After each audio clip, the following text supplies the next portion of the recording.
pessoal, meu nome é Gabriel Moura e eu venho apresentar minha proposta de candidatura para a diretoria de marketing de 2018. Esse é o meu contato para posteriormente, caso queira esclarecer, tiver alguma dúvida sobre a proposta e a apresentação em si.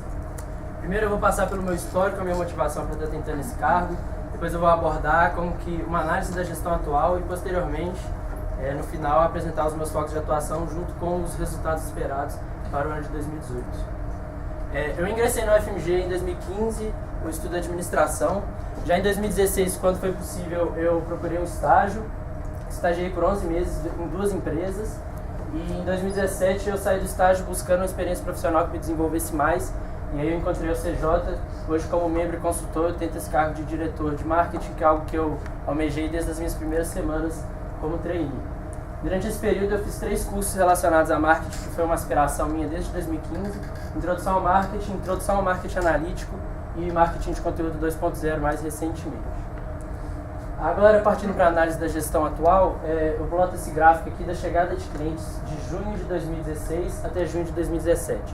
Meu objetivo com esse gráfico, a linha vermelha é os resultados de chegada e a linha cinza é a média de cada um dos períodos. Meu objetivo é apresentar o potencial de aumento de chegada que o marketing digital tem para oferecer para o CJ. Esse aumento de mais ou menos 35% é devido principalmente a um uso mais proativo do Google AdWords pela gestão do Ricardo no primeiro semestre de 2017. Partindo para o funil de vendas da UCJ, são 2 os indicadores de marketing que estão presentes no funil, que é a chegada e a conformidade. Ambos apresentaram bons resultados durante todo o ano, mas mesmo assim a UCJ não tem batido as metas de fechamento de projetos. Isso se dá principalmente pelo nosso indicador de conversão, cuja média durante esse ano foi 50%, enquanto a meta estabelecida foi 75%. Essa média de 50% é uma média histórica não só de 2017, mas também dos outros anos do PE, com um desvio padrão, e é uma média para todo o planejamento estratégico de 2015. Como o nosso funil de vendas, nossas metas de chegada são calculadas pelo funil invertido, eu experimentei, utilizando a conversão histórica de 50%, recalcular qual que teria que ter sido a chegada de clientes durante o ano de 2017. E essa chegada precisava ter sido 60% superior, ficando então de direcionamento para a minha gestão no próximo ano, caso eleito, aumentar a chegada em números absolutos.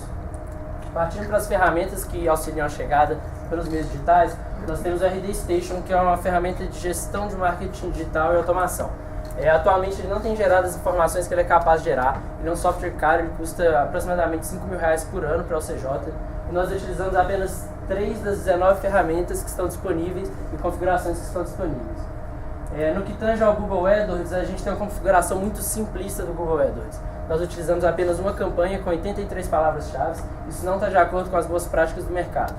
Nós também não utilizamos palavras-chave negativas, nem segmentação estratégica e nem segmentação geográfica por meio das campanhas variadas que a gente pode criar no Google AdWords. Por fim, no que tange ao marketing de conteúdo, ele se iniciou no mês de 2016 com um bom ritmo de publicação. Nos últimos meses o ritmo de publicação vem caindo e isso se deu devido a fatos que aconteceram na diretoria de marketing.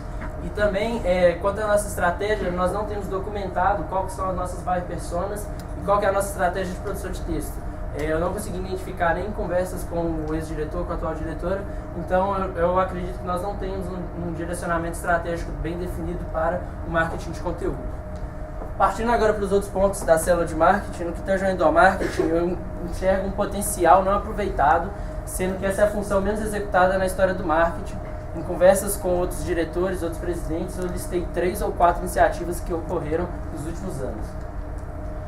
No recrutamento, todas as metas do planejamento estratégico foram alcançadas, porém, como membro do comitê desse semestre, conversando com membros do comitê de dos últimos 2 semestres, há pontos de melhoria no recrutamento sim. E no que tange ao GRC, que é um cargo muito importante da célula, é um cargo que faz interface tanto entre marketing e projetos, como entre as expectativas do cliente e a execução do projeto pela nossa equipe. Ele é um cargo muito estratégico, porém eu acredito que ele tem um escopo limitado de atuação, se resumindo basicamente a coleta de NPS e a execução de reuniões simuladas. Isso incorre em desmotivação dos membros e esse foi um ponto que foi levantado por todas as pessoas que eu conversei preparando para essa diretoria, essa proposta, tanto ocupantes do cargo como membros de diretoria e afins. Partindo para os focos de atuação, então, Um esforço que vai ser meu durante toda a minha gestão, se eleito, vai ser na documentação das rotinas e na estruturação dos processos, utilizando ferramentas tipo gestão da rotina do professor Falcone, 5W2H e a manualização de forma prática dessas rotinas. Por quê? Estudando para essa proposta, eu tive dificuldade em encontrar no box materiais que explicassem as iniciativas estratégicas das outras gestões, por que as ferramentas estão configuradas de tal forma, quais são os processos da célula de marketing. Partindo agora para a chegada, eu pretendo fazer uma estruturação em 3 etapas. Primeiro, uma configuração inicial, definir junto com a célula de projetos e a presidência qual que é a buyer persona da OCJ, de forma preliminar. Em seguida, configurar o AdWords e o RD Station, utilizando essas informações da buyer persona, e também definir uma estratégia de conteúdo documentada de como que o nosso conteúdo tem que ser produzido de forma estratégica, evoluindo a nossa comunicação e gerando um aumento na chegada no curto prazo. Na segunda etapa, a gente parte para uma iniciativa estratégica de inteligência de mercado. Eu pretendo fazer uma pesquisa e análise de dados internos para levantar quais são os perfis dos nossos clientes, quais são os perfis dos nossos concorrentes, quais são os potenciais mercados de atuação que nós temos, dentre outros pontos. Eu acredito que essa segunda etapa ela vai gerar insumos para uma comunicação mais estratégica que vai ser aplicada na terceira etapa, que é a reconfiguração das ferramentas, onde a gente atualizaria a persona com base nessas informações que foram geradas na inteligência de mercado, a gente otimizaria o AdWords, otimizaria o RD Station e atualizaria a estratégia de marketing de conteúdo, estabelecendo assim os meios para um crescimento sustentável da chegada e da célula de marketing como um todo para o próximo semestre, próximos anos. No que tange o gerente de relacionamento corporativo, eu acredito que possa ser atribuído para ele novas rotinas que aproximem o cargo da diretoria de marketing, da célula de marketing, da realidade de marketing. Atualmente ele está muito ligado à gestão do relacionamento, ele não participa de muitas outras atividades e rotinas de marketing. A exemplo, ele poderia acompanhar a execução da estratégia de marketing de conteúdo, da configuração do AdWords e do RD e participar de outros pontos, como, por exemplo, o recrutamento. O meu plano para o recrutamento é uma comunicação com os recrutados, principalmente no que antecede a palestra apresentação institucional e a prova escrita. Essa comunicação visa reduzir a taxa de fuga do funil nessas 2 primeiras etapas, que é de aproximadamente 80%, se não me engano, que são os candidatos que passam. A nossa retenção, na verdade, é de 80%. Passando então para o endomarketing, no próximo ano eu pretendo trabalhar aí com confecção de acessórios para fortalecer o sentimento de empresa, a nossa marca no MEG, a nossa marca como empresa, o pertencimento na empresa. Trabalhar também em interface com o RH, levantando pontos de melhorias da cultura do nosso membro, desenvolvendo iniciativas internas que desenvolvam esses pontos e trabalhar a comunicação com a rede Sempre CJ, aproximando a CJ dos sempre membros, com uma comunicação robusta, com a periodicidade definida, de novo documentada, para que nós possamos nos aproximar dessa rede e aproveitar o que eles têm a nos oferecer. Por fim, não seria uma sabatina ser uma frase de impacto no final, é uma frase que me motivou muito durante esse ano. Então, sonhe grande, trabalhe duro, se mantenha focado e se cerque de pessoas boas. Eu tenho certeza que dentro dessa sala aqui todos nós estamos cercados de pessoas muito boas. Essa foi a minha proposta. Muito obrigado pela atenção.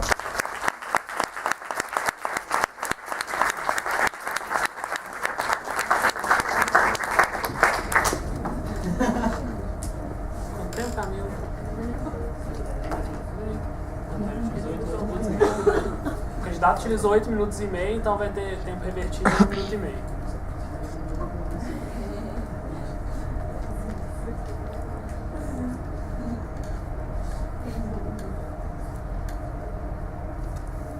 Não tem como eliminar essas outras partes, não?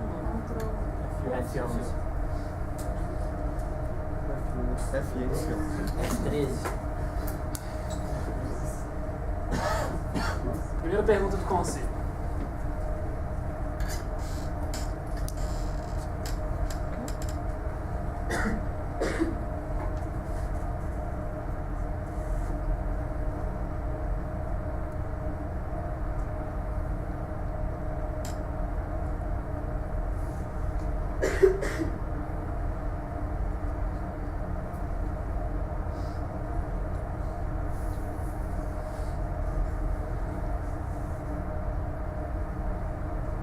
Responda. Bom, o primeiro ponto é a percepção de qualidade dos projetos pelos clientes. Eu acredito que esses dados não são suficientes para poder abordar esse tema com profundidade Eu acredito sim que a nossa percepção de qualidade dos projetos para os clientes subiu, mas não somente devido ao número de projetos fechados ou de clientes retidos. E quanto ao nosso atual de patamar de retenção de clientes, atualmente ele não é suficiente. Analisando os projetos que foram retidos dentro do café, você percebe que grande parte dos projetos retidos são, na verdade, marketings que se transformaram em EVE. Poucos são os projetos que realmente são retidos de clientes que estão satisfeitos voltando, como foi o caso, se não me engano, da Clínica Popular. Então, nosso percentual de clientes retidos ele não é suficiente hoje. Eu tinha interesse de calcular o Customer Lifetime Value da UCJ, mas eu acho que a gente não tem insumo suficiente para isso hoje. E um jeito de corrigir isso, aproveitando a deixa, é trabalhar uma comunicação especial com os clientes que já tiveram projetos fechados, porque eles precisam de um tipo de comunicação e um tipo de conteúdo diferente no pós-contato com esses clientes. Segunda pergunta do conselho.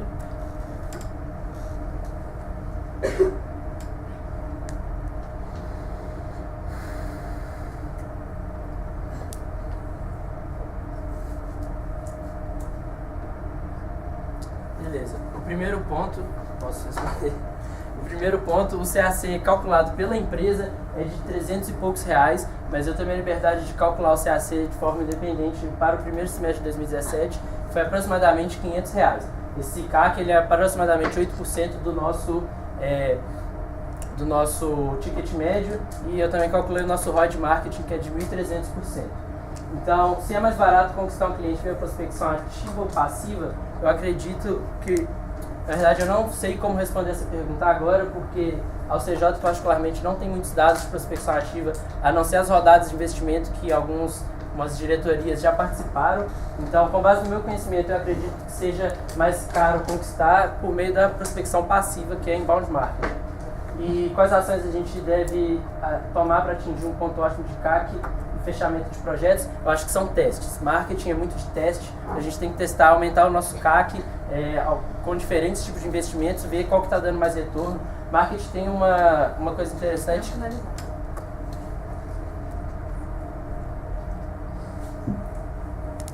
Terceira pergunta do conselho.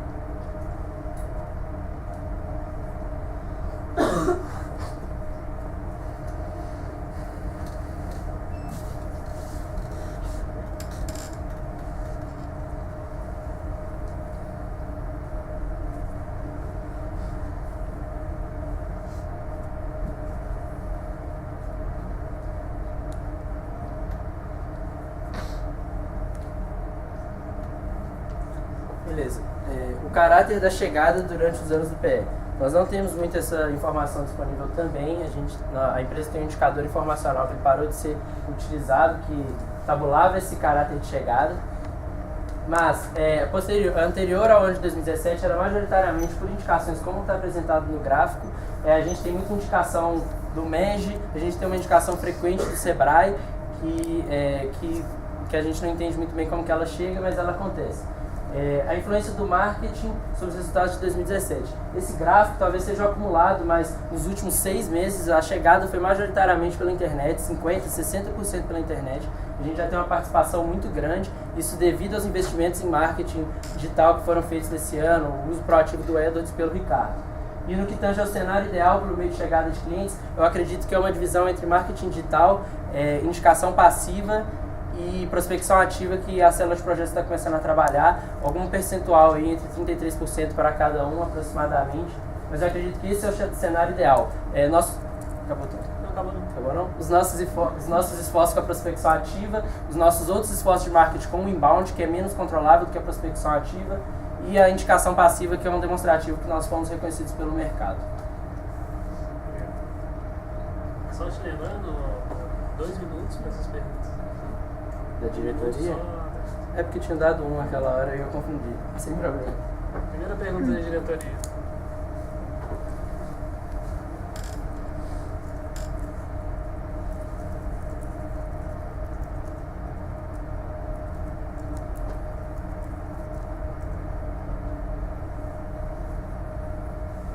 Beleza, os objetivos estratégicos que estão associados ao marketing do PS são garantir a chegada e a qualidade de chegada de membros, de clientes, garantir a satisfação dos clientes e ele trabalha ali com um indicador operacional em garantir a chegada de novos membros para a empresa, recrutamento. E as iniciativas que o marketing realizou nos últimos 3 anos estão alinhadas com o nosso PE de 2015 ou de 2018. No PE de 2015, eu acredito que sim, a gente teve a criação do site, a gente teve o desenvolvimento do site, um esforço para o desenvolvimento do CRM e um esforço para a instituição do marketing digital esse ano. Então eu acredito que sim, a gente está se aproximando mais do mercado, talvez não tanto do MEG. Para o próximo ano, eu acho que a gente está bem encaminhado, nós temos um site, nós temos um blog, nós temos as ferramentas necessárias para entrar em contato com os clientes de mercado. E os gaps do atual PE no que tange ao marketing. Eu acredito que os objetivos estratégicos do marketing hoje, eles não, no final do ano de 2017, eles não compreendem toda a complexidade do marketing. O nosso CRM ele é muito bem estruturado depois que o cliente chega na empresa e faz uma ligação, entra em contato. Nós não entendemos qual que é a jornada dele, no que antecede a isso, talvez por não ter um objetivo estratégico, não seja motivada a criação de indicadores e o acompanhamento desses indicadores. Por exemplo, de canais de chegada, que seria um indicador muito importante. Existia um indicador informacional, mas ele foi abandonado anos atrás e agora ele está sendo retomado pela gestão da Isabela. O que podemos fazer para suprir é colocar novos indicadores na ação. Okay. Segunda pergunta da diretoria.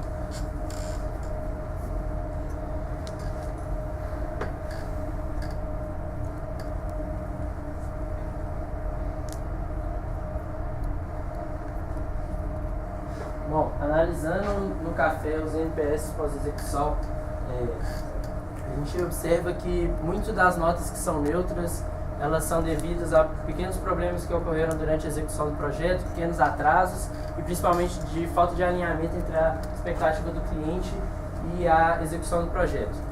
Os NPS que são detratores, normalmente eles são devidos a grandes problemas que ocorreram nos projetos, eles não são muito comuns. Se não me engano, esse ano nós tivemos 2 ou 3 detratores apenas, então eles não são NPS muito comuns. Não acredito que a mudança de abordagem para portfólios tenha impactado, não. Talvez seja só um problema de execução de projetos mesmo, que nós estamos nos aproximando menos do cliente da forma que nós deveríamos, alinhando menos as nossas expectativas, e por isso estamos ocorrendo problemas que geram NPS neutros e alguns NPS detratores. Também um fato para que esse ano nós tivemos alguns projetos que tiveram grandes problemas e que geraram NPS detratores. Acho que são outliers. Acho que o nosso principal ponto de atuação seria na execução de projetos do dia a dia, alinhar a execução com a expectativa, e não acredito que a mudança para portfólios tenha impactado essa diminuição do NPS para a execução, não. Terceira pergunta da diretoria.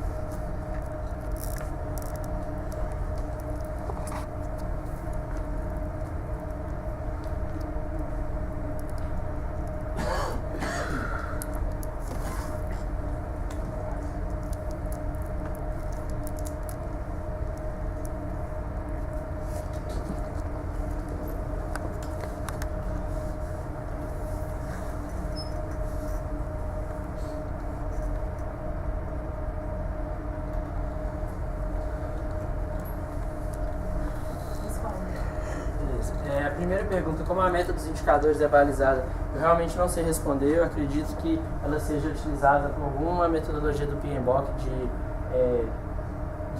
benchmark. Agora, quando eu enxergo o resultado do ano em comparação aos anos anteriores, para o NPS em execução, nós tivemos bons resultados, tirando os outliers de grandes paus que nós tivemos em NPS detratores.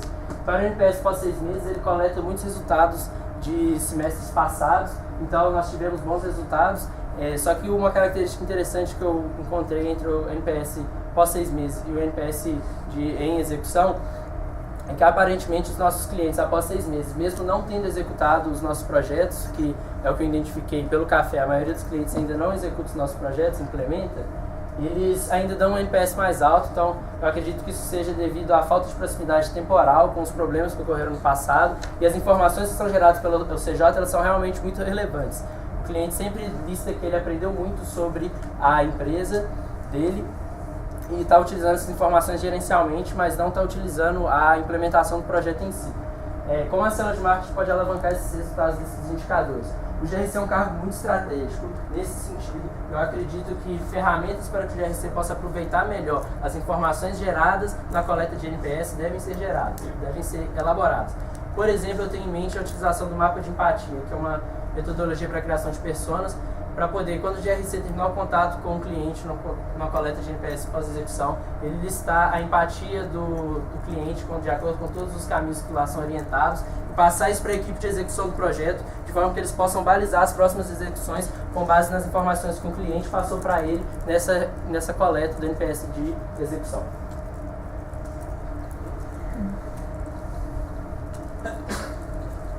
Acabamos aqui as perguntas da diretoria e do conselho. A gente abre para a imprensa. Quem tem perguntas?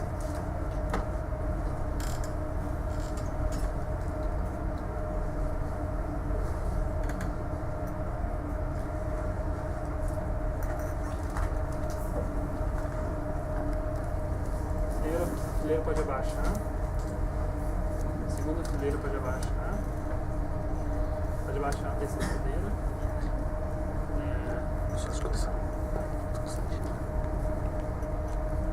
A partir de Ivan pode abaixar.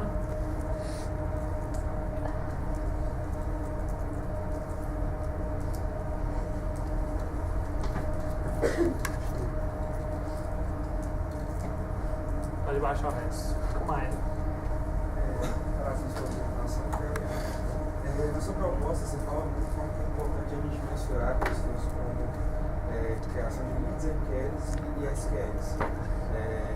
E assim, pensando no funil do marketing da parte anterior à venda, eu acho que ali a principal questão é que a gente precisa ter mais precisão para a gente não aumentar a chegada, mas impactar negativamente a nossa eficiência comercial. Pensando nisso, eu queria que você me falasse quais seriam os principais fatores que você levaria em consideração para fazer a classificação do lead para o MQL, como você faria a classificação do MQL para o SQL. Beleza. Primeiro, um lead que ele seja classificado como MQL, ele é um lead que está consumindo os nossos conteúdos que direcionam ele no caminho para ele ser um lead de marketing. Por exemplo, ele está consumindo os conteúdos de meio de funil e de fundo de funil até, que estão relacionados com as dores que ele apresenta pelos conteúdos que ele tem lido. Então a gente classifica ele como uma oportunidade. Quando a gente vai transferir ele para SQL, que é Sales Qualified Lead, a gente realmente precisaria de uma análise mais aprofundada por meio de e-mail marketing, automação de marketing, quais são os meios que ele tem aberto para poder consumir que tipo de conteúdo e possivelmente, dada a realidade de EJ, a gente pode entrar em contato diretamente, um contato parcial, um pré-diag por telefone, para poder qualificar se ele está preparado para a venda ou não, tendo a realidade de uma EJ que é um pouco diferente de uma empresa tradicional. Isabela. Gabriel, parabéns pela sua proposta. Vou puxar um pouquinho desse que o Mário falou. Sua proposta, você cita que o esforço necessário para a célula de marketing em 2018 é aumentar a chegada em números absolutos. Tendo em vista essa proposição, eu quero que você fale para mim como que você faria para que a chegada aumentasse imediatamente, quais os impactos causados às outras células frente a uma maior chegada de clientes, e a outra eu faço depois das conversas. Beleza. O que eu faria para aumentar a chegada imediatamente? Primeiro, no Google AdWords, nós estamos utilizando hoje R$2.500, está na minha proposta, desculpa, $2.500. Nós já chegamos a utilizar $7.000, nós temos $10.000 disponíveis.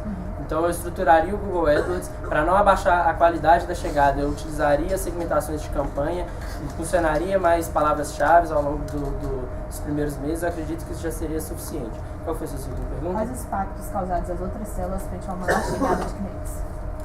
Eu tive uma conversa com 2 GNs e eles falaram que não tem problema de marcar diária atualmente, não tem problema de receber leads para poder verificar se eles estão propensos para compra ou não. Atualmente, se não me engano, a gente só tem um membro desalocado, dados os atrasos da empresa, então não seria o momento de aumentar essa chegada, mas visto que durante o ano nós não alcançamos as nossas metas de fechamento de projeto, eu ainda acredito que esse seja uma preocupação pertinente. Escolha entre chegada de 20 clientes com 20% de conformidade e uma chegada de 10 clientes com 20% de conformidade. 10 clientes com 20%, que a gente gasta menos para atrair 10 clientes. Vinícius. Gabriel, parabéns pela sua apresentação. Você cita muito a questão do marketing digital na sua proposta. É um dos seus grandes focos, né, obviamente, pelo que você falou, tanto aqui quanto no documento também. Eu queria que você me falasse se você acredita que o material, o conteúdo que a gente tem nos sites é suficiente para a gente converter e mostrar para aquele cliente que a gente é bom de serviço mesmo, e a gente consegue transformar aquele cara numa venda efetiva, ou você acha que a gente tem que primeiro mudar o nosso conteúdo e depois focar em marketing digital para fazer o cara chegar pelo site? Beleza. Eu acho que o nosso conteúdo hoje, ele tem informações boas, mas ele não está estruturado SEO de forma que o Google nos identifique, que as pessoas nos identifiquem. Então, se você utilizar o analisador de palavras-chave do RD Station, você vai ver que a maioria das nossas páginas não ranqueia com mais de 7 no SEO do Google.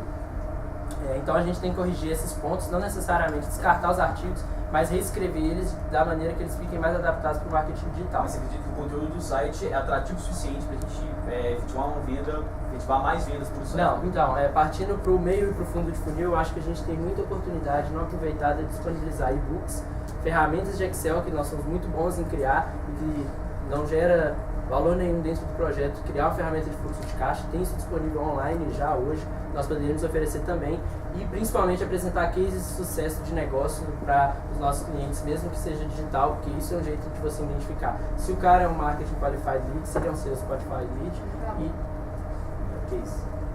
Rafael. Seguindo até um pouco da pergunta do Vinícius, nossa chegada de clientes esse ano correspondeu a 41% de internet, do total chegadas. Contudo, apenas cerca de 19% dos projetos fechados vieram por meio desse canal. Visto esse contraste que existe entre a chegada dos projetos e os projetos fechados, você acredita que, um pouco do que fala, esse posicionamento do marketing digital e de conteúdo é assertivo? Mais do que isso, por que não a gente despender talvez mais tempo para focar em outras vias de comunicação que apresentam resultados melhores? Por exemplo, parcerias e indicações. Nós estamos observar que chega, mas a gente nem sabe como que chega. Sim. Eu acredito que o marketing digital, apesar de ter um esforço muito grande em cima dele nesse ano, ele não estava estrategicamente configurado, conforme que eu apresentei ali as ferramentas com diversas configurações limitadas. Então, essa baixa taxa de conversão de leads para clientes pode se dever ao fato que os leads estão chegando ainda não preparados para a venda. Isso se dá com a geração de conteúdos mais educativos e que preparam melhor o seu lead no funil de marketing, para quando ele entrar em contato ou quando ele se qualificar a ponto de você entrar em contato, ele já está preparado para a venda. Eu não citei as parcerias da minha proposta devido à priorização do espaço, mas eu acredito sim no potencial que parcerias têm para a OCJ. Indicação seria um dos 3 pilares da nossa chegada. Muitas parcerias hoje também são subutilizadas, por exemplo, a Brasel, que custou R$ 1.400 e só fez chegar 2 clientes esse ano, se não me engano. Então ele está aí com um CAC de 700 na Brasel, que é um CAC superior ao nosso CAC médio. Então eu acredito que as parcerias são sim subutilizadas hoje, elas podem ser melhor utilizadas, realmente nosso tempo prioridade. Acabou o tempo. Camila. Gabriel, parabéns pela sua apresentação. Fazendo uma análise do indicador de execução da estratégia pela presidência, que ele indica o número de iniciativas de cada diretoria que foram realizadas, né? A gente vê que esse indicador ele oscilou muito durante esse período de planejamento estratégico, tendo, por exemplo, em 2017 um valor de 91%, mas em 2016 22% de iniciativas realizadas. Então, analisando os relatórios de gestão, eu percebi que em alguns momentos quem estava puxando esse indicador para baixo era o marketing. Sim. E aí eu queria saber se você sabe me dizer quais foram essas iniciativas que foram negligenciadas e me desse um panorama geral de como essas iniciativas ocorreram de 2015 até hoje. Tipo, como que eles puxaram estrategicamente. Beleza. Então, começando de 2015, eu tenho em memória que a Silvia ela executou principalmente a reativação do LinkedIn, a reestruturação do marketing e do site, e ela instituiu o NPS pós-execução 6 meses. Ela também fez outras diversas pequenas iniciativas que eu não sei se eu não acompanhei iniciativa, eu não sei se dizer se a execução foi entregue. Algumas foram entregues em atraso, algumas não estavam citadas no último relatório de gestão. Mas eu sei que o NPS pós 6 meses foi entregue, o LinkedIn foi entregue e o site também foi entregue. No que tange ao ano de 2016, que foi o ano da Lorena, ela se focou durante todo o ano em CRM e no marketing de conteúdo do segundo semestre. A gente não tem o último relatório de gestão de 2016 do marketing, se não me engano. Então, todas estavam como entregues até o momento, mas no último relatório de gestão lá não consta se as que estavam com entrega atrasada foram realmente entregues. Então, eu realmente não sei te afirmar. E nesse ano de 2017, nós tivemos 3 iniciativas do marketing, que foi Acabou o tempo. mas elas foram entregues atrasadas. Bruno. Gabriel, parabéns pela sua candidatura. Eu gostaria que você fizesse uma análise do processo de recrutamento, conformidade de seleção dos trainees e C, e o desempenho financeiro da empresa. Beleza. No que tange ao recrutamento, todas as metas foram batidas, porém eu não acredito que a meta a gente deva se limitar por ela. Eu acho que a gente pode atrair mais pessoas para aumentar a conformidade de entrada dos trainees. Essa análise complexa de qual foi a conformidade da seleção, de qual período você solicitou? De 2017. De 2017. Eu realmente não sentei para fazer essa análise, nem correlacionar com o IC, então eu não vou conseguir te responder essas partes agora, somente a parte de recrutamento. Parabéns pela apresentação. Uma coisa que é muito criticada por todo mundo que passa pelo marketing é como que os indicadores de marketing mensuram mais os resultados de projetos do que os de marketing, né? No caso, os indicadores de satisfação. Eu queria que você me respondesse por que a gente faz isso, por que cientemente a gente continua fazendo isso, quais são os prejuízos e os benefícios, e queria que você se posicionasse contra ou a favor disso. Beleza. Nós fazemos isso porque o BSC ele estrutura a nossa estratégia de forma processual. Então, por mais que seja um indicador que afere o resultado de projetos, ele é medido na célula de marketing. Por quê? Porque o gerente de relacionamento corporativo na célula de marketing, ele mantém um afastamento da célula de projetos, ele gera maior credibilidade para o cliente, ao meu ver, ele gera maior credibilidade para o cliente, uma confiança que ele pode comunicar abertamente com o gerente de relacionamento corporativo. E eu sim concordo que nós devemos sim manter essa estratégia de utilizar o GRC para fazer a célula de marketing para coletar, oferir os resultados de projetos, né, o resultado de NPS de projetos, porque eu acredito que esse distanciamento entre quem coleta a opinião do cliente, o advogado do cliente e a célula de projetos é interessante para a empresa, para o cliente. Qual que é o ponto negativo? O ponto negativo é o GRC ele se sente desmotivado a trabalhar porque ele tem essa interface. Então eu acredito que esse seja um ponto negativo dessa. Iago. Candidato, queria saber como que você avalia o relacionamento da UCJ com o cliente após a execução do projeto e como o marketing pode trabalhar nisso visando aumentar a retenção. Sim, eu avalio após a execução, finalização e entrega do projeto. Avalio negativamente. Eu não acho que nosso relacionamento pós-entrega ele é perfeito. Nós não mantemos um contato próprio com o cliente que fechou o projeto. A gente precisava E como o marketing pode atuar nisso? Como o marketing pode estruturando a comunicação pós-venda, pós-finalização e entrega do projeto e interface com a célula de projetos, que é garantir que a assessoria seja prestada se necessário, porque isso também é uma das reclamações que gera NPS pós-execução baixos. Então acredito que são duas etapas, a interface com projetos e a estruturação. Como que tem que ser uma conversa com o cliente que já entregou o projeto? Você vai enviar um e-mail marketing para ele só daqui 2 meses com informações sobre a empresa, sobre projetos, não sei o que, sobre conteúdo. E daqui 2 meses você envia de novo. E aí do terceiro bimestre que você enviar, você começa a enviar mensalmente, porque já passou 6 meses, ele já montou caixa para fechar o negócio de novo com você. Já virou uma perspectiva de fechamento futuro. Se ele está acompanhando as suas newsletters e tal. Então essa que tem que ser a estratégia de comunicação com conteúdos apropriados para clientes que já fecharam um tipo de projeto antes. Angélica. Gabriel, parabéns pela sua apresentação. Nos últimos tempos, clientes inconformes estão chegando para o nosso setor, seja procurando pelo serviço que não é prestado ou por localização. Assim, batemos a meta de chegada de clientes, porém com clientes errados, visto que não conseguimos muitas das vezes convertê-los para diagnóstico. Por favor, comente em plano de ação dessa situação, levando em consideração a sua resposta o impacto que esse cenário pode ter no indicador de conversão dos projetos. Sim. Eu acredito que o nosso indicador de conformidade ele teve bons resultados durante o ano. Então, realmente, os clientes inconformes estão chegando, nós estamos perdendo eles na conversão. Pode ser, antes do primeiro contato, o segundo, pode ser, nós não temos dados para afirmar isso. Mas eu também sei de práticas que o marketing tomou no começo do semestre, que foi utilizar palavras-chave que não estavam bem direcionadas, a exemplo, RH, e chegaram potenciais clientes que estavam buscando uma coisa completamente diferente. E também nós não utilizamos a segmentação geográfica nas campanhas, então por isso que vão chegar clientes do Nordeste, clientes do Mato Grosso. Eu acho que para projetos e projetos a gente pode utilizar essa segmentação de forma estratégica. Por exemplo, um EVE que pode ser executado à distância, então as palavras-chave de EVE elas vão estar abertas para o Brasil inteiro. Agora, uma qualidade que só pode ser executada dentro de Belo Horizonte, não tem porquê a gente colocar numa campanha a nível nacional, a gente coloca ela segmentada apenas para Belo Horizonte, Nova Lima, cidades da região metropolitana. Carol. Gabriel, parabéns pela apresentação. Tem sido prometido a várias gestões de tornar o cargo do GRC mais atrativo. Eu queria que você me falasse bem concreto, dando exemplo, como que o GRC te ajudaria caso você seja eleito. Beleza. Como eu citei na minha proposta, eu acho que a definição assertiva de quais rotinas o GRC deveria tomar uma vez teria que ser definido dentro do cargo, porque eu não sei até onde o cargo de GRC pode suportar novas rotinas e como que a rotina dele de depender do cliente para fazer ligações, relaciona com as outras rotinas.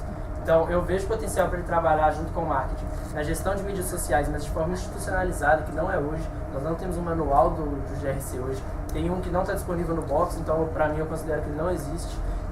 Nós também podemos utilizar ele para acompanhar a execução da estratégia de marketing de conteúdo, das configurações das ferramentas, gerando relatórios, analisando parcialmente para ver como estão sendo os resultados. E dentro do gerenciamento do relacionamento com o cliente, nós podemos inserir algumas pegadas de sucesso do cliente, que eu tive algumas conversas preliminares na preparação para a proposta, mas não me aprofundei o suficiente para trazer em proposta. Mas eu acho um ponto muito interessante.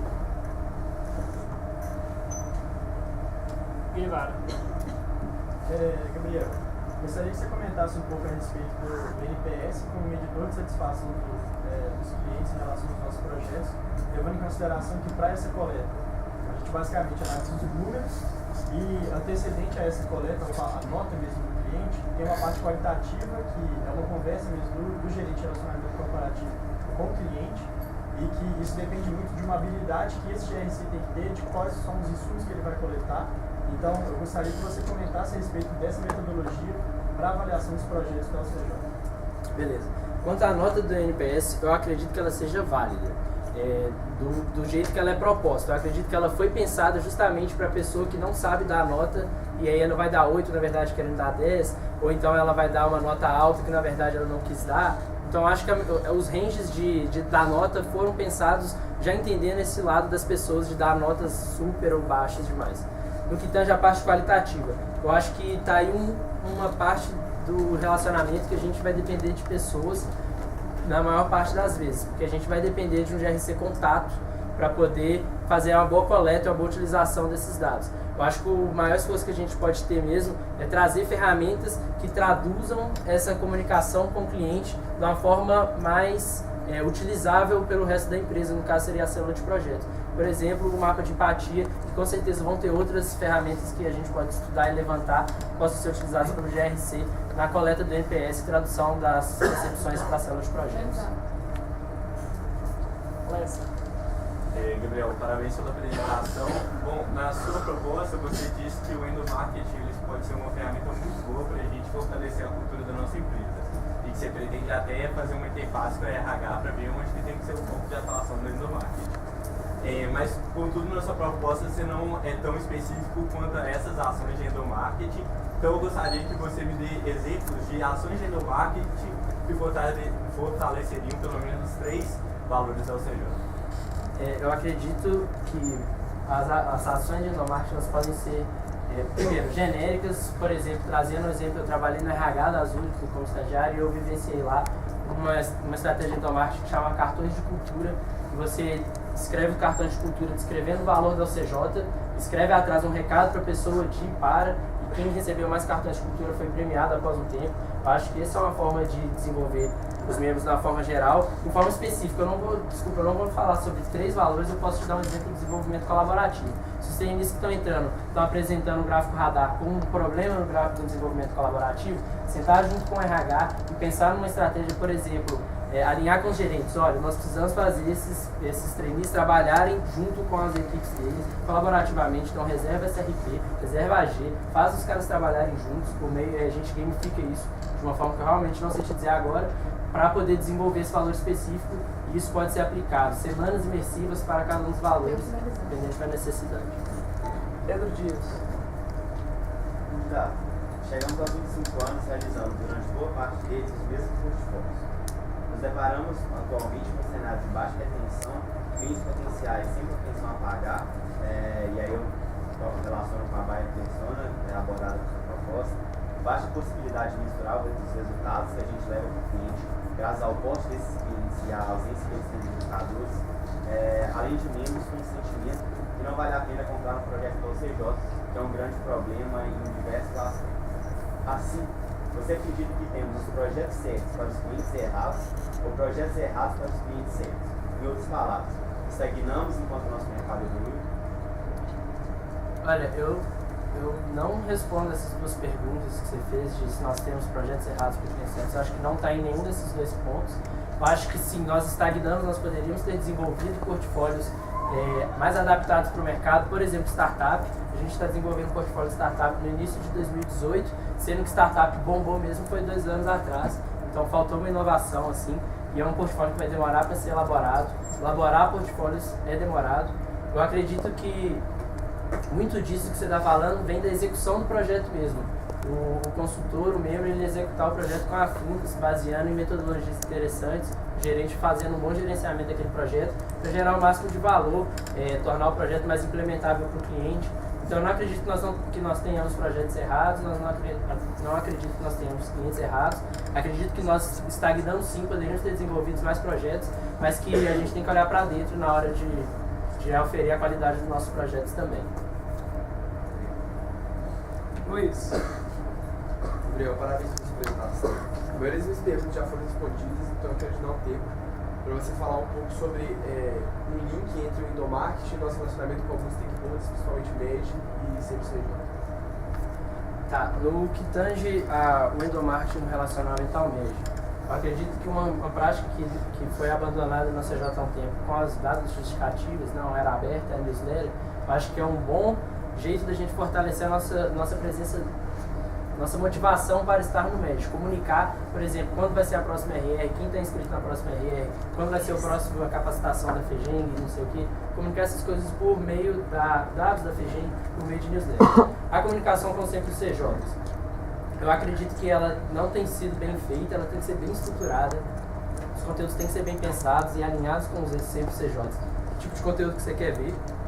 A periodicidade, ela não precisa ser mensal, não precisa ser quinzenal, ela tem que ser a periodicidade que a gente consiga gerar conteúdos relevantes. Então, uma periodicidade de 3 meses, de 6 meses que seja, a gente tem que manter esse contato gerando conteúdos relevantes. Não adianta a gente mandar newsletter para o CPCJ com conteúdo que não vai agregar valor para ele. Então, acredito que são essas duas formas que a gente tem de contribuir. Danilo. Ivan. Pensando no custo dessa de clientes do CAC, eu queria que você discorresse um pouco para mim sobre como a gente poderia impactar positivamente esse indicador,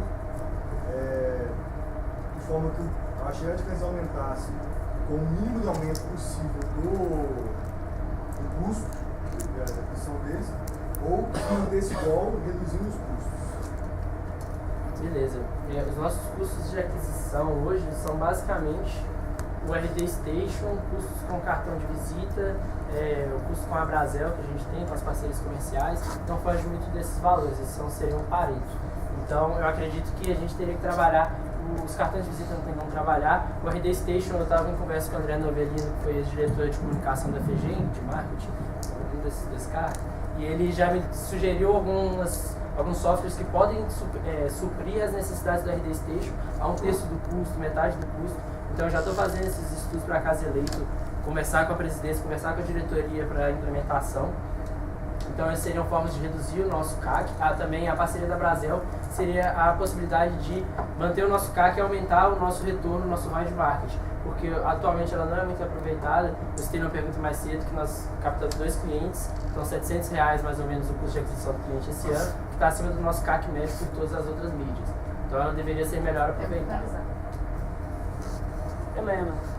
Daniel, parabéns pela apresentação. E uma parte da sua proposta foi sobre recrutamento. Pelo que eu entendi, você quer gerar um maior nível de conformidade nos trainings, para gerar um maior nível de conformidade nos membros. Você, por acaso, quer alguma ação concreta para garantir essa conformidade?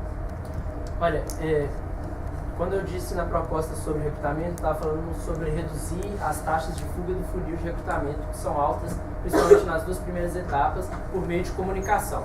Manter o recrutado mais próximo da OCJ e mais interessado com conteúdos de relevância para que ele frequente as 2 palestras e também alinhando o discurso das pessoas que participam do comitê de recrutamento.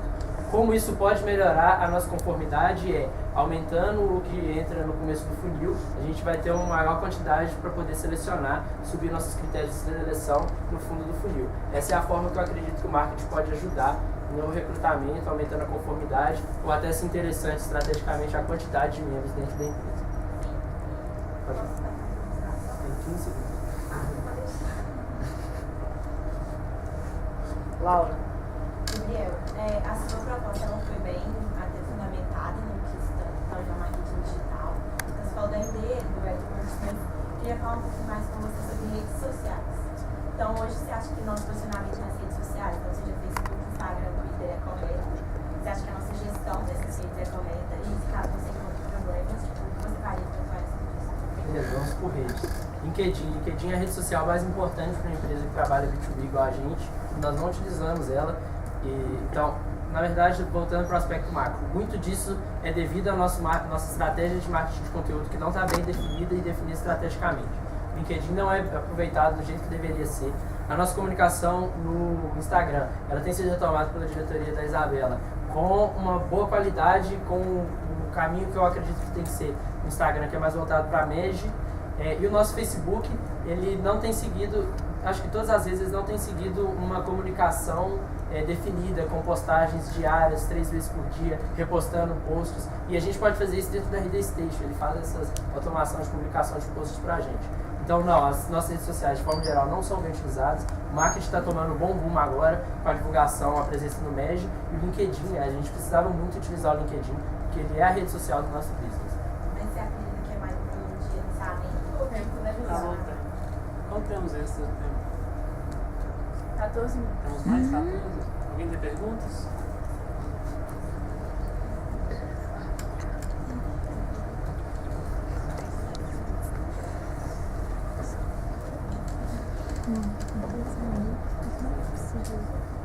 Primeiro para baixar.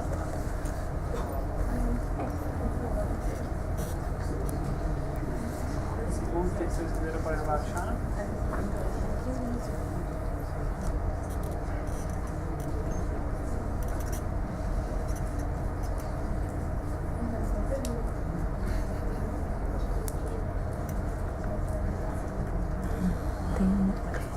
Pode abaixar. Com Mayra. Continuar dentro da Laura, acho que é algo interessante. Pensando em mídia social, uma resposta que você deu foi que a gente tem que ter um foco muito grande no LinkedIn para ele ser a mídia social do nosso business.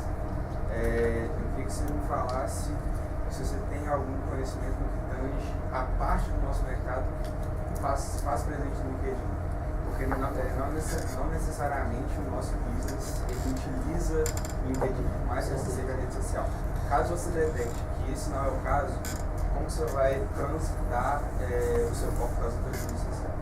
Sim, beleza. Eu digo isso com base que o LinkedIn é uma rede social corporativa. Mas realmente, até não tendo as nossas buyer personas definidas, a gente não consegue identificar quais são as estratégias que nós vamos utilizar dentro do LinkedIn. Por exemplo, vão ter 2 estilos de clientes de EVE. O cliente de EVE que tem o dinheiro próprio para fazer o investimento, ele já tem uma empresa, que é o caso do Wall Street, o projeto está rodando agora, e ele sim está no LinkedIn. Ou o cliente, por exemplo, que foi o projeto que eu executei Sabor Low Carb, ele não tem dinheiro próprio, ele não está presente no LinkedIn, com quem que a gente vai comunicar lá dentro. Acho que a nossa inteligência de mercado vai dar os insumos para isso. Como eu transferiria para as outras redes sociais, eu acho que muito disso depende da inteligência de mercado, pelo menos da definição primária das nossas buyer personas, para saber qual buyer persona nossa está no Facebook, qual buyer persona nossa está no LinkedIn, se tem alguma buyer persona nossa no Instagram e qual que é a comunicação que a gente tem que fazer. Mas eu acredito que essas são as 3 principais redes sociais que a gente utilizaria na nossa comunicação. Isabela. Gabriel, realizar uma estrutura sólida de prospecção ativa requer um constante desenvolvimento técnico como medida de aperfeiçoamento. Tendo esse fator em vista, eu quero que você se posicione pontualmente sobre 2 ações de atração de potenciais leads, 2 ações de conversão de leads e 2 ações de qualificação de leads. De prospecção ativa? Leads. Ou leads, ok. 2 ações para atração de potenciais leads e conversão, beleza. Atração, conteúdo de topo de funil. O cara pesquisar lá, o cara pesquisar na internet sobre o problema mais genérico que ele está tendo na empresa dele, e a gente vai ter um conteúdo que não está vendendo o nosso projeto, mas que informa o nosso lead sobre isso. Essa seria uma forma e talvez a única forma que eu consiga pensar para atração de leads de forma inbound.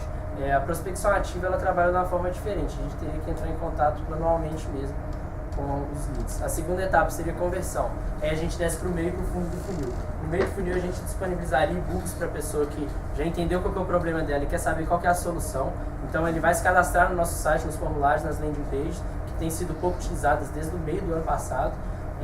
E também no fundo de funil, para baixar um case de sucesso do CJ, ele também precisa fazer um cadastro, e aí ele já chega a ser quase um Sales Qualified Lead, porque ele já está muito interessado no nosso produto. Desculpa que não deu para responder a terceira. Vinícius. Gabriel, partindo do princípio de que empresas do mercado, que contratam consultoria de mercado, muito mais tendem a depender das consultorias ao invés de independer das consultorias, você acredita que o nosso problema na retenção de clientes hoje está relacionado ao relacionamento que a gente tem com os nossos clientes ou com o nosso serviço que a gente presta? E dependendo da sua resposta, você queria que você falasse como que o marketing pode atuar para melhorar isso tudo. Beleza. Eu não acredito que as empresas dependam de consultoria, eu discordo nesse ponto. Eu acredito que as consultorias ficam lá dentro porque é interessante economicamente. Por exemplo, a Falcone ou outras consultorias até menores, elas se mantêm lá dentro porque é interessante economicamente.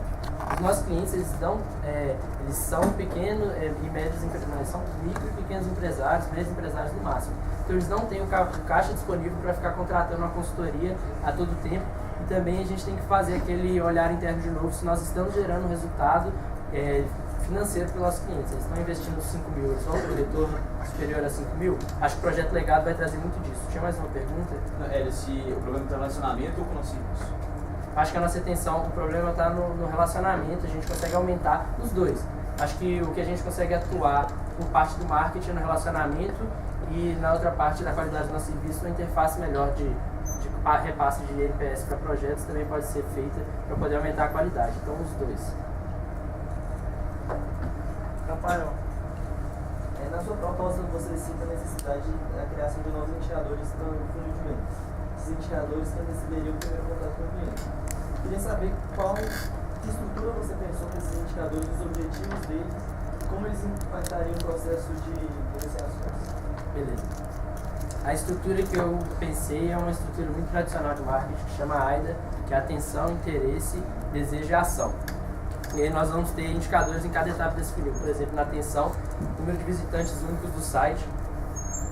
Ele simplesmente está dizendo se o nosso AdWords está atraindo muita gente, e também a nossa taxa de conversão, que é disponibilizada pelo AdWords, se ela está sendo eficiente. No de interesse, a gente pode analisar quantos nossos artigos, nossos clientes estão, os nossos prospects, suspects estão acessando no nosso site. Já no desejo, a gente já entra no meio do funil e no fundo do funil, que é a conversão em newsletter, em e-books e a conversão em cases. E na parte de ação, seria quando o cliente realmente entra em contato com a gente, porque eu acho que quando o lead se qualifica automaticamente e a gente entra em contato com ele, não se aplica. Então, quando o lead entra em contato com a gente pelo botão de contato da CJ, para faça esse orçamento, seria a quarta etapa. Camilo. Gabriel, na minha primeira pergunta eu falei um pouco sobre as iniciativas e eu quero puxar esse gancho de novo, né? Na nosso retiro de diretoria, o primeiro desse semestre, a gente discutiu muito com o Ricardo, que era o atual presidente, sobre rotina. Que a gente vê, e não é só a realidade de marketing, a realidade de outras células, é ficar afogado na rotina e não conseguir executar as iniciativas. E eu vejo na sua proposta muito povo querendo fazer várias coisas que se caracterizam às vezes como iniciativa. Então, assim, eu quero saber que ação concreta você faria para realmente balizar essa rotina, que hoje não é nada bem estruturado no marketing. Sim. Isso é um esforço que eu queria muito estar fazendo já, uma vez eleito, já vou começar a desenvolver. Eu gosto muito de metodologia ágil, de Trello, de Kanban para poder executar. Então eu montaria um Trello com todas as iniciativas que eu propus em campanha, quebradas em checklists, e aí ir priorizando a parte delas. A rotina do dia a dia, eu particularmente uso o Google Calendar, talvez desenvolver o Google Calendar da célula de marketing, utilizando o e-mail de marketing, para poder identificar onde o diretor está disponível ou não para trabalhar nas iniciativas ou não. Eu gosto muito de trabalhar às 4 horas por dia como consultor, 6 horas como diretor, então eu gostaria de continuar assim. E também a utilização do calendário tático da OCJ para poder divulgar alguns pontos da iniciativa de marketing, por exemplo, no recrutamento e quando o núcleo social tem que atuar antes do recrutamento para a gente poder, então, cruzar todas essas plataformas de gestão de tempo. Bruno?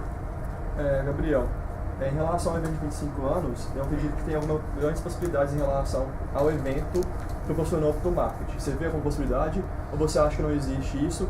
Ou então também você pode se posicionar falando que não deveria ser essa prioridade nesse momento. Então eu gostaria de saber qual é a sua posição e explicar ela, por favor. Beleza. Eu acho que o que aconteceu com a festa de 25 anos não deve ser uma prioridade na próxima gestão, mas eu vejo... Mas não em fazer um evento, mas eu acho que possibilidades com o evento de 25 anos. Então, eu vejo muito aprendizado que deve ser documentado, não sei se já foi feito e eu não estive próximo do evento para saber quais foram esses aprendizados. Então, eu acho que tem que ser tudo documentado, as lições aprendidas, os erros cometidos, o feedback coletado tem que estar tudo tem que ser um documento de 50 páginas. Você consegue relacionar com o Centro CJ, com indicação, com comunicação, com nada disso? Acredito que não esteja correlacionado com o evento de 25 anos. A comunicação com o Centro CJ, ela tem que voltar a acontecer.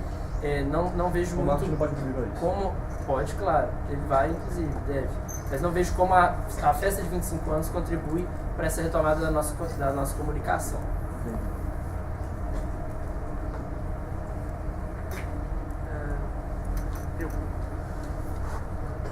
Vamos lá. Minha pergunta é bem simples. Onde você vê o CJ? A gente está chegando no final do planejamento estratégico, quero saber onde você vê o CJ daqui a 3 anos, no final do próximo planejamento estratégico. Dos seguintes setores: pessoas, mercado e média.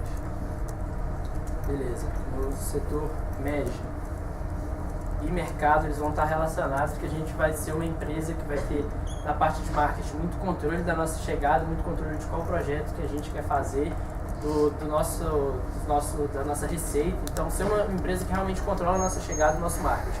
Isso vai nos dar o reconhecimento de média que a gente já tem hoje, pela nossa consistência, e também, se a gente quiser alavancar nossos resultados e bater a fé, eu acredito que o marketing tem que se preparar para estar capaz de fazer isso. Nós estamos em Belo Horizonte, a gente tem uma cidade com PIB de 20 bilhões por ano, a gente tem muito a aproveitar aqui. No que tange a pessoas, eu acredito que o CJ tem sempre que melhorar a gestão de conhecimento, ela tem que acontecer para que as pessoas que entrem, elas tenham um pontapé das pessoas que saíram, um conhecimento preparado. As pessoas que estão aqui, a gente quer ter daqui 3 anos pessoas iguais assim a gente tem hoje? Definitivamente não, as pessoas já vão estar mais preparadas com base em conteúdo e executando melhores projetos, porque elas têm mais confiança do conteúdo que elas têm em mão, graças ao gerenciamento do conhecimento. Iago. Contemplado. Carol. Entendeu? Em quanto tempo você acha que a gente conseguiria estruturar a bioversão da CJ? Qual seria o impacto para a chegada de clientes e conformidade e como que ela poderia auxiliar na prospecção ativa? Beleza. A primeira etapa da Buy Persona que eu citei, ela pode ser feita em questões de dias, isso depende muito da disponibilidade dos stakeholders dessa iniciativa, que seria o diretor de projetos, presidente, gerente de negócio, pessoas que têm contato com o cliente. Mas não é um trabalho muito demorado, a gente não está querendo ser assertivo e científico nessa primeira etapa, porque a gente não tem os insumos necessários. A segunda versão da Buy Persona é uma coisa para o final do primeiro semestre, quando a pesquisa de inteligência estiver rodada e a gente tiver dados assertivos. Como que isso pode impactar a nossa chegada. Eu não vou te fazer uma projeção de quanto, eu acredito que o Edwards pode alavancar hoje a nossa chegada até 25%, dado nossa utilização hoje, o potencial que ele apresentou no passado. Tendo uma Buy Persona, essa chegada pode ser mais assertiva, porque a gente vai controlar campanhas para cada tipo de persona, campanhas para cada tipo de portfólio. Então a gente vai ter um controle melhor de onde a gente está pecando no nosso conteúdo, onde a gente está pecando no nosso Edwards, e onde a nossa Buy Persona está sendo inconforme com o que realmente está chegando. Então, é isso que eu enxergo. A prospecção ativa pode se utilizar principalmente no segundo semestre, com informação assertiva. Lécio. Gabriel, você disse na sua proposta que uma das ferramentas que você utilizaria para melhorar a eficácia do comitê de recrutamento seria um alinhamento com o núcleo social, o que tange a eventos como o curso de Excel antecedentes ao início do recrutamento. Aí eu vou citar 2 pontos críticos e queria que você colocasse uma solução em cima deles. O primeiro é que os projetos que são desenvolvidos pelo núcleo social, quem escolhe eles são os futuros coordenadores do núcleo social. Como que se mantém uma processualização disso? E o segundo, dado que a gestão do núcleo social só começa no próximo semestre e o início de semestre é muito difícil da gente conseguir colocar aulas de curso de Excel aqui dentro da face por causa da realocação de turmas das aulas normais, como que a gente consegue processualizar bem isso? Beleza. Primeiro ponto da transição. Primeiro ponto da transição, eu acredito que o núcleo social é uma iniciativa da presidência, se não me engano, então tem que ser um ponto alinhado e definido de forma documentada entre as duas células para dar aquele sentimento de que sempre foi feito dessa forma, então eu tenho que continuar fazendo. Agora, nesse quesito de infraestrutura, realmente eu desconhecia desse problema da infraestrutura de começo de semestre. Isso é um problema, pode ser um problema. Não acredito que nosso recrutamento ele comece tão cedo no semestre, assim, a ponto de atrapalhar. Vou te dar um exemplo, porque esse semestre a gente planejou fazer antes do recrutamento e não conseguiu aqui na fase. Sim, realmente a gente está dependente, se a gente conseguisse, na face seria ideal, se a gente conseguisse em outro prédio, também dá para executar, a divulgação na face é o que realmente importa. É uma iniciativa que também pode ser executada durante a semana de as 3 semanas de recrutamento, também acho que teria os mesmos resultados, mas realmente a gente tem esse empecilho, ele é mais externo do que interno, então não sei como o CJ pode controlar. Gabriel, o perfil do nosso cliente atualmente são, em geral, como você falou, já estão querendo abrir um negócio novo, pequenas empresas, microempresas, no máximo média empresa. Você acha que a gente está pronto para começar a prospectar mais empresas médias e grandes e como isso impactaria no funcionamento da empresa como um todo? Beleza. Particularmente, isso não baliza as minhas ações, porque as minhas ações estão balizadas na estratégia da empresa, mas estariam balizadas uma vez como diretor, mas particularmente eu acho que o CJ não deveria mirar em empresas médias e grandes, porque o nosso impacto nessas empresas vai ser menor do que o impacto social, né? A nossa contribuição para a sociedade vai ser menor do que numa empresa de pequeno e médio, de pequeno porte, médio porte baixo, assim. Então, eu não acho que a gente deveria mirar nessas empresas e, se mirarmos, eu não tenho certeza se nós estamos totalmente preparados com o nosso conhecimento e nosso gerenciamento para atender uma empresa grande em um projeto que realmente agregue valor para o membro e para a empresa. Acho que um exemplo é o projeto Ângulo, que rodou uns 2 anos atrás. Ele não foi muito desenvolvedor, ele foi um projeto que teve uma receita inicial muito alta, uma rentabilidade final baixa.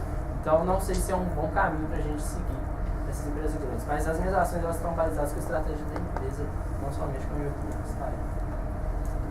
Gabriel José. Gabriel, em relação à interface entre marketing e projetos, e tendo visto os insumos que o GRC obtém com a coleta do NPS em relação ao feedback da execução do projeto, e ainda pensando no planejamento estratégico que está por vir, que é focado principalmente na resolução de problema do cliente, como você vê essa relação entre marketing e projetos, e como você, sendo que o cargo de RC funciona muito mais como uma exposição em relação à qualidade do projeto, ao NPS, então como que você propõe uma melhoria nessa parte da interface, entendendo ela como o principal foco do planejamento estratégico dos próximos 3 anos? Beleza. Acho que a associação dela com o PE, eu não vou discorrer muito, eu acho que é 100% associado, entender o nosso cliente, passar isso para execução. Eu acho que a forma que a gente faz isso é que deve ser analisada e, por exemplo, a execução das reuniões simuladas, ela não é algo muito frequente. Eu mesmo participei de 2 simuladas e eu já fiz muita entrega para cliente. Então, eu acho que nós temos os mecanismos de auditoria para poder prevenir que as simuladas, para poder garantir que as simuladas sejam executadas. Então, não só a auditoria, a gente não tem que trabalhar com a punição e com o medo, mas eu acho que, se necessário, a gente tem que utilizar e trabalhar a conscientização dos GPs e dos membros para o valor da simulada. E também desenvolver outras formas de repasse, fazer uma pegada de sucesso do cliente, que eu não tenho conhecimento suficiente para elaborar sobre agora, mas eu acredito que teria muito a agregar no nosso relacionamento corporativo e desenvolver formas para que esse repasse fora da simulada também agregue valor para a equipe. Eu acho que esses são os pontos que a gente tem que trabalhar. Laura. Helena. Quanto tempo temos? 3. Temos 3 minutos. Alguém tem perguntas?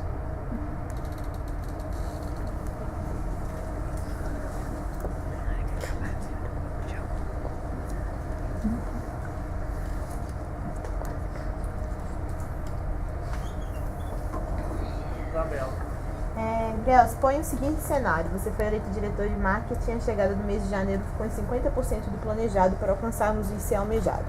Responda. Quais ações você tomaria e por quê? E ações similares foram tomadas durante essa gestão e qual que foi o impacto gerado por elas? Para o mês de fevereiro, as ações, né? Certo, fevereiro é um mês complicado, ele é um mês historicamente a chegada é baixa. Eu verificaria qual que estão sendo os nossos investimentos em AdWords e tentaria alavancar esses investimentos, que eu, por exemplo, atualmente a gente não utiliza o nosso máximo potencial, tentaria alavancar esses investimentos para poder aumentar a chegada, mas sempre tomando muito cuidado com a conformidade, porque não é interessante aumentar a chegada abaixando a conformidade. Outros esforços seriam tentar partir para a prospecção ativa. Eu não sei como que isso está sendo feito, a iniciativa, como ela está sendo tocada exatamente, mas acredito que é aí que a prospecção ativa ela é estratégica, quando o GN está sem tempo de águia e ele pode fazer ligações estratégicas para alguns clientes que nós já mapeamos. Então, eu acho que são essas duas iniciativas que eu vejo. Ações similares foram tomadas durante essa gestão? Eu sei que no começo desse ano teve um esforço muito grande da diretoria de projetos junto com o marketing em janeiro para poder fazer uma chegada histórica no mês de janeiro, que foi 23, se não me engano. Candidato, a gente tem feito algumas mudanças na empresa e isso tem sido alvo de reclamação de alguns sempre o CJ. Eu queria que você falasse um pouco mais sobre a mudança de processo que a gente fez dentro da célula de projetos, como que isso interfere na satisfação do cliente, quais são os riscos disso e como você pensa essa mudança. Qual foi a mudança de processo? Pois é, tá. A gente passou o processo de negociação para os GNs. Ah, sim, com certeza. Beleza. Como que eu me posiciono a respeito? Quais são os riscos disso? O que você posiciona? Eu acho que os riscos disso estão associados a depender mais de pessoas, que seriam 3 GNs, que têm menos experiência de empresa e não necessariamente têm capacitação, têm tato para lidar diretamente com o cliente, mas isso é resolvido com um curso de capacitação, com gerar conteúdo que desenvolva mesmo nesses pontos. Como eu posiciono? Eu acho que isso é positivo, a gente está diminuindo nosso lead time de atendimento, isso sempre vai ser positivo. Eu acho que a gente tem que, falta na empresa, conhecimento sobre prospecção ativa, sobre relacionamento com o cliente, para a gente saber como que esse contato tem que ser feito, e isso agora está nas mãos do GN, é muito importante que ele esteja capacitado para fazer esse contato. Vinícius. Gabriel, eu queria que você falasse, fora a conversão, qual que é o indicador que foi mais problemático durante o ano no funil de vendas e como que o marketing impactou o resultado desse indicador? O indicador que foi mais problemático foi a eficiência comercial.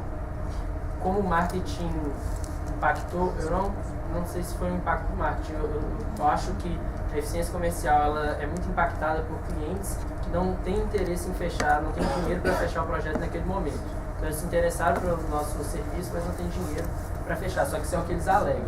Então talvez, na verdade eu fiz a análise de correlação durante todo o funil e não tem uma correlação entre o aumento de chegada, a variação da conformidade e a eficiência comercial, mas talvez o marketing esteja trazendo clientes que a gente só vai descobrir que eles são inconformes na entrega de PP e eles estão dando essa desculpa.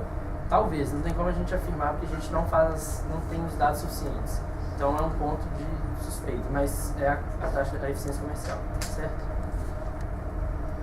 Bruno. Gabriel, você sempre tem falado que os indicadores de marketing não medem a complexidade da célula. Então eu gostaria que você indicasse 2 indicadores adequados atualmente e desse exemplo de 2 indicadores que você acrescentaria no marketing correlacionados aos objetivos estratégicos da célula. Beleza. 2 indicadores. Quando eu digo isso, eu digo muito no que tange a chegada. Então, os 2 indicadores que nós temos que medem a chegada, eu acho que satisfatoriamente é a chegada e a conformidade, eu acho que são 2 que estão satisfatórios. Isso aqui é a sugestão de mais 2 dentro dos objetivos estratégicos hoje. A taxa de conversão, primeiro, qual que é o canal de chegada, então estratificar essa chegada em canais de chegada, que era um indicador informacional que nós tínhamos, e qual que é a taxa de fechamento